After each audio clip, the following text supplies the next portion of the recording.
Paper pin को आपको देखना है यहाँ से, और यहाँ से देखकर इन दो की जगह तुम्हें कितना दिखना चाहिए? एक।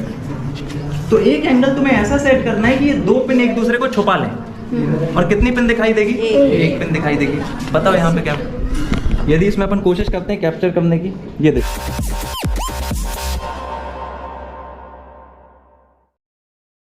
देखो सब यहाँ पर प्रैक्टिकल जो अपन को करना है वो ऑप्टिक्स का करना है। किसका करना है? ऑप्टिक्स। ऑप्टिक्स में क्या आता है? प्रिज्म आता है। ये एक प्रिज्म है तुम्हारे पास, किस शेप का प्रिज्म है? ट्रायंगल। ग्लास प्रिज्म है, क्योंकि ग्लास एक ट्रांसपेरेंट मटेरियल है। कैसा मटेरियल है? ट्रांसपेरेंट। तो इससे क्या होगा कि लाइट आर पार हो सकती है। जैसे और ट्रांसपेरेंट मटेरियल क्या है? पानी, वाटर, ऑयल, ब्लड, हनी, जिसमें भी लाइट ट्रेवल और ट्रांजिट कर पाए वो सभी मटेरियल क्या है तुम्हारे? ट्रांसपेरेंट। जितने भी ट्रांसपेरेंट मटेरियल होते हैं उनका एक रिफ्रैक्टिव इंडेक्स होता है। क्या होता है? Refractive index. ये पढ़ा है तुम लोगों ने? रिफ्रैक्टिव इंडेक्स एक नंबर होता है जिसकी कोई यूनिट नहीं होती। अभी वो नंबर 1.2 हो सकता है, 0.5 हो सकता है, 3.5 हो सकता है। ये जो नंबर है ये बताएगा कि लाइट का डिविएशन किस तरीके से हो रहा है और कितना हो रहा है। लाइट का डिविएशन क्या होता है? यदि लाइट बाहर से आती है और इसमें जाती है ग्लास में, तो इसके अंदर जाके वो अपने ओरिजिनल पाथ से क्या हो जाएगी? डिविएट हो जाएगी। डिविएट मतलब वो अपने सीधे रास्ते को ना चुन के थोड़ी सी हिल जाएगी, या तो अंदर को आएगी या बाहर को जाएगी। किससे? नॉर्मल से। तो इस एक्सपेरिमेंट में अपन कुछ करेंगे और उसके बाद अपन इस ग्लास का रिफ्रैक्टिव इंडेक्स निकालेंगे। प्रैक्टिकल के थ्रू इस ग्लास का क्या निकालना है? वो नंबर निकालना है जो लाइट के डिविएशन को बताएगा, और इसको अपन क्या बोलेंगे? Refractive index. तो आपको कुछ मटेरियल लगना है, जिसमें से एक तो ऑब्वियसली क्या हो जाएगा? प्रिज्म। फिर ये कुछ पिन्स है तुम्हारे पास, ये पिन यूज करेंगे। इन पिन को थंब पिन बोलते हैं। क्या बोलते हैं? Thumb pin. ये बोर्ड में लगते हैं इस प्रकार से। यहाँ पर ये बोर्ड में आप लगा सकते हो, पर बोर्ड में क्यों लगाना? क्योंकि बोर्ड में आपको एक पेपर फिट करना है। इस पेपर को फिट करने के लिए इस लकड़ी के बोर्ड में तुमको क्या लगानी पड़ेंगी? Thumb pin. तो इसका नाम याद रखो, ये क्या है? Thumb pin. तो अपन बोर्ड में पहले ये कागज का पेपर लगा देते हैं। 4 पिन लगाओगे 4 कोनों में, तो ये पेपर फिक्स हो जाएगा। क्या हो जाएगा? फिक्स। तो जस्ट लाइक दिस अपन ने इस प्रकार से ये पिन को लगाया, तो ये पिन को आपने यहाँ लगा देना है। इसमें कोई दिक्कत? No sir. ये पिन लगाने के बाद आपने इस पेपर के 2 पार्ट करने हैं एक स्केल से। तो स्केल दो मुझे पहले कोई। स्केल के थ्रू आप क्या करोगे? लाइन ड्रॉ करोगे। पेंसिल दो बेटा। तो आपने यहाँ से एक लाइन ड्रॉ की, ये देखो यहाँ पे ये लाइन ड्रॉ कर लिया आपने। तो ये जो लाइन ड्रॉ की है, इस लाइन पर आपको ये प्रिज्म रखना है। क्या रखना है? प्रिज्म। तो आपने इस प्रकार से प्रिज्म रखा। ध्यान से देख लो कि इसकी एक एज इस लाइन पर क्या हो जाए? ओवरलैप कर जाए या टच हो जाए। फिर इस प्रिज्म के यहाँ पर आपको इसका वर्टेक्स डिसाइड करना है। इसकी जो कोना है, 3 कोने होंगे, 3 वर्टेक्स होंगे, 3 वर्टाइसेस। यहाँ पे मार्क कर लो, यहाँ पे मार्क कर लो, और यहाँ पे मार्क कर लो।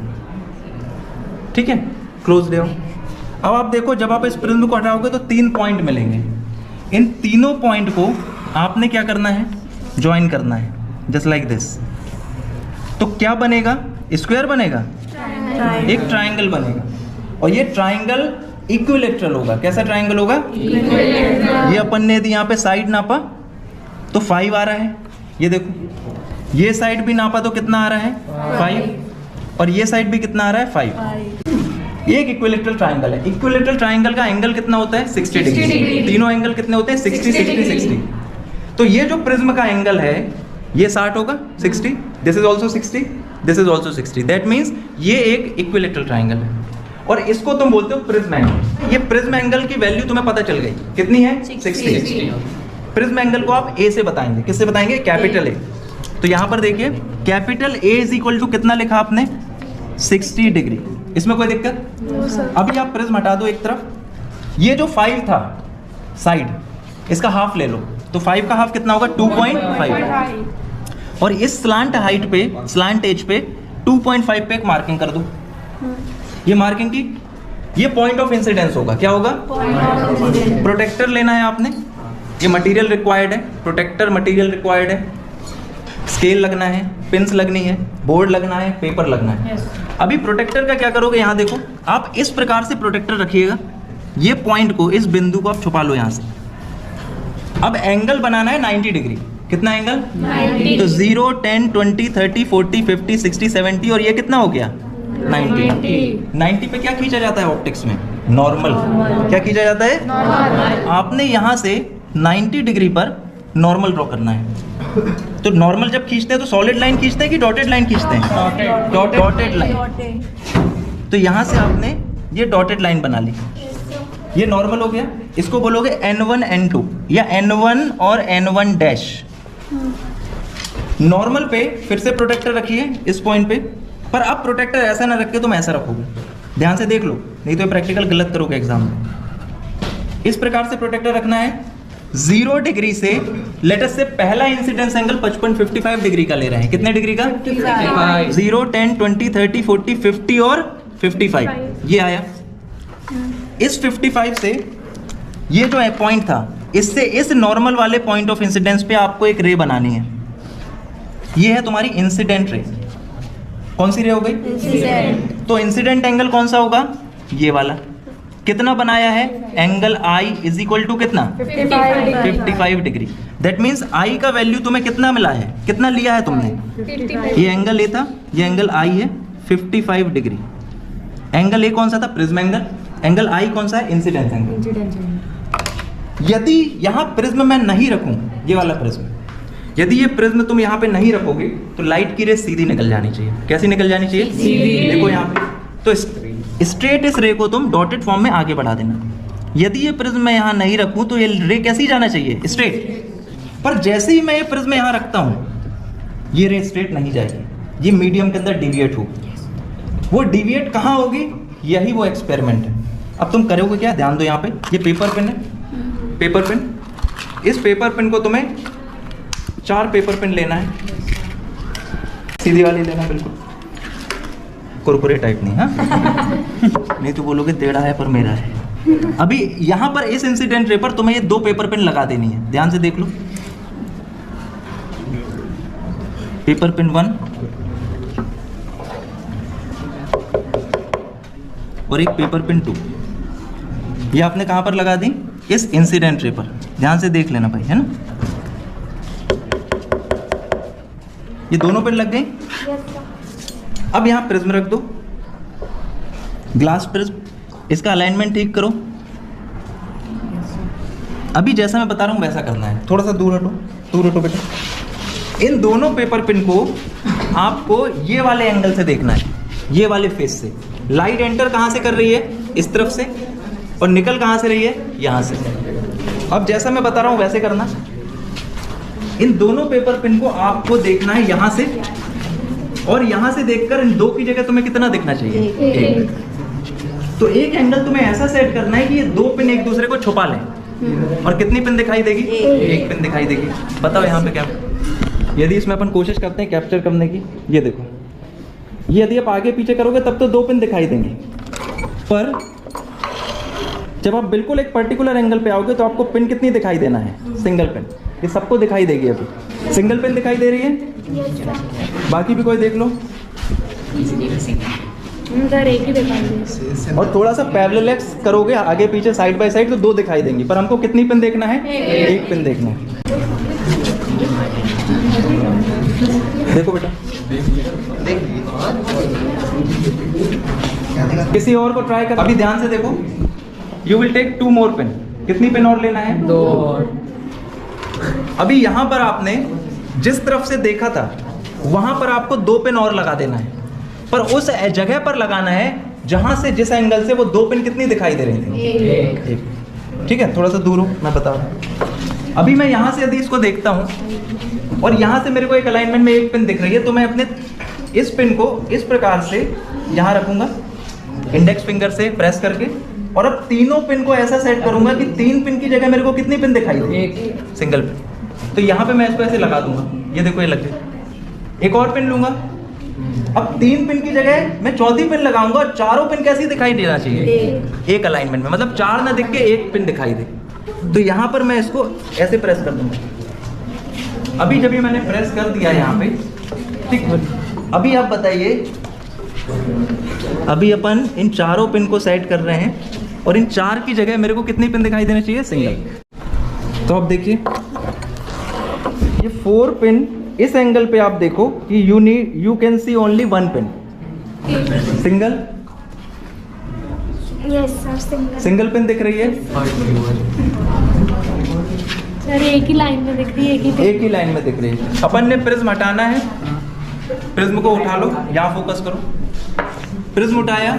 अभी ध्यान दो करना क्या है, पेंसिल लोगे, स्केल लोगे, ये जो दो पिन तुमने लगाई थी इनमें स्केल रखना और यहाँ से एक लाइन ड्रॉ करना। क्या ड्रॉ करना? लाइन। ये पिन हटा लेना, ये दो पिन भी हटा लेना। अभी प्रोसेस समझो, और यहाँ से क्या करोगे, ये रे को तुम कहाँ ले जाओगे? आगे ले जाओगे। तो ये पिन वाला अलाइनमेंट तुम कहाँ तक ले गए हो? प्रिज्म तक ले गए। अब देखो ध्यान से, यहाँ पे यहाँ पर तुमने एक पॉइंट देना है। ये वाली रे जो बाहर जा रही है ये होगी इमर्जिंग रे। कौन सी रे होगी? इमर्जिंग रे। ये थी इंसिडेंट रे। ये कौन सी रे थी? Incident ray. ये कौन सी रे है? इमर्जिंग। ये बाहर को जा रही है। ये दो पॉइंट थे, ये पॉइंट ऑफ इंसिडेंस था, ये पॉइंट ऑफ इमर्जेंस है। यहां से लाइट अंदर जा रही है, यहां से लाइट बाहर। तुम अब करोगे क्या, ये जो इमर्जेंट रे है या इमर्जिंग रे है, इसको पीछे ले जाओ प्रिज्म के अंदर। यहां ध्यान दो, ये देखो, यहां ध्यान दो सभी, ये पीछे को गई और यहां तुम्हें एक पॉइंट ऑफ इंटरसेक्शन मिलेगा, ये वाला। किसके बीच का है ये?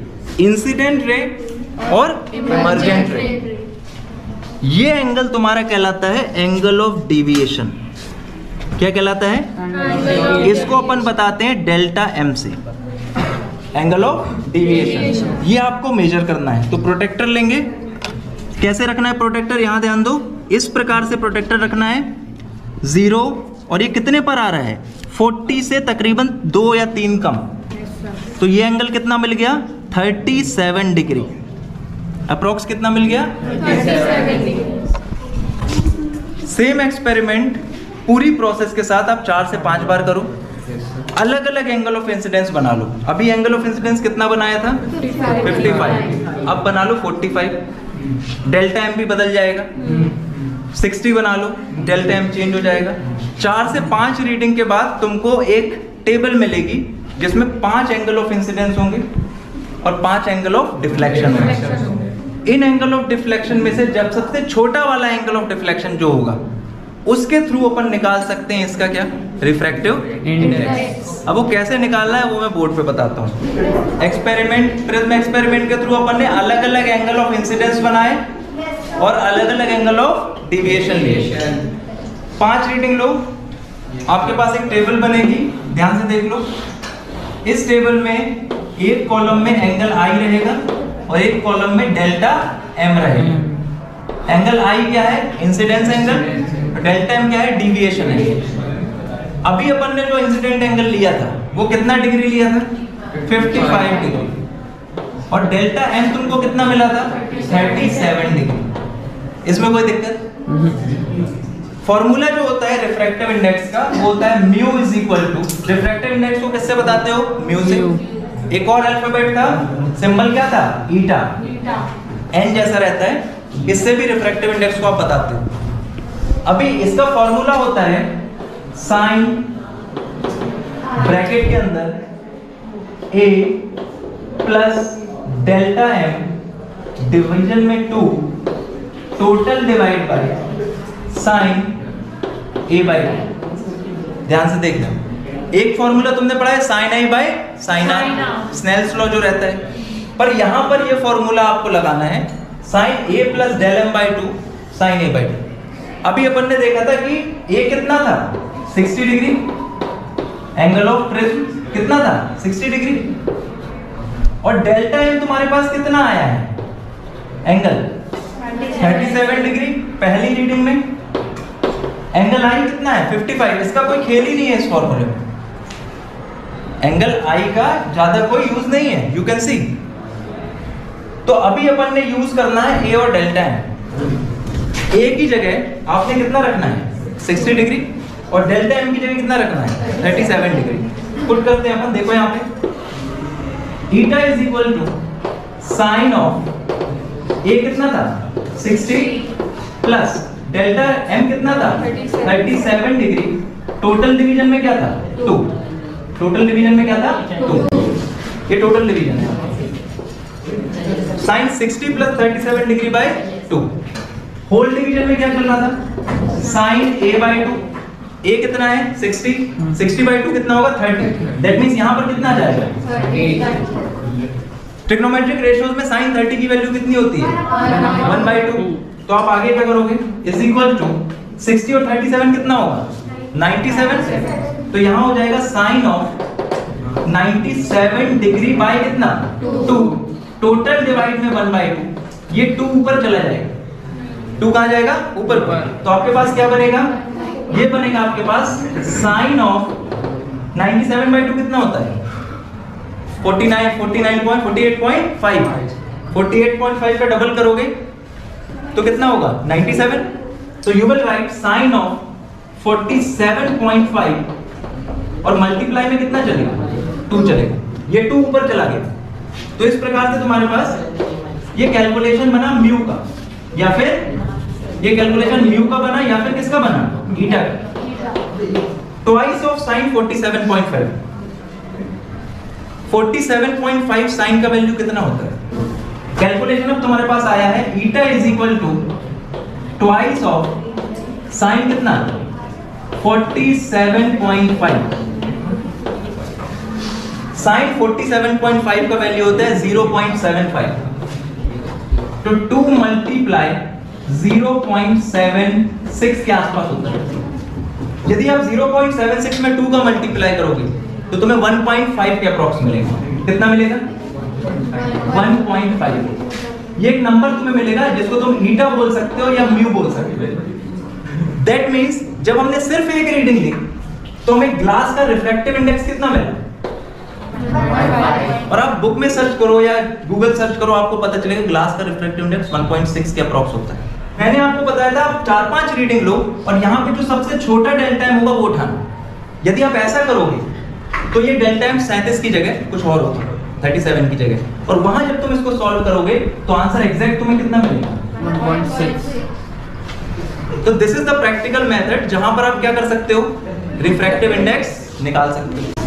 ये तो हो गई ग्लास की बात, पानी का निकालना है तो एक ग्लास मटेरियल लो पतले कांच का और उसके अंदर क्या भर दो पानी, ऑयल का निकालना हो तो उसके अंदर ऑयल भर दो, अभी इसके अंदर कांच है ग्लास है सॉलिड है ये, एक हॉलो स्ट्रक्चर लो उसके अंदर जिसका रिफ्रैक्टिव इंडेक्स निकालना है वो भर दो इस ट्रायंगुलर प्रिज्म के अंदर, और फिर से सेम प्रैक्टिकल लगा लो, हर एक लिक्विड का हर एक ट्रांसपेरेंट मटेरियल का तुम क्या निकाल सकते हो रिफ्रैक्टिव इंडेक्स।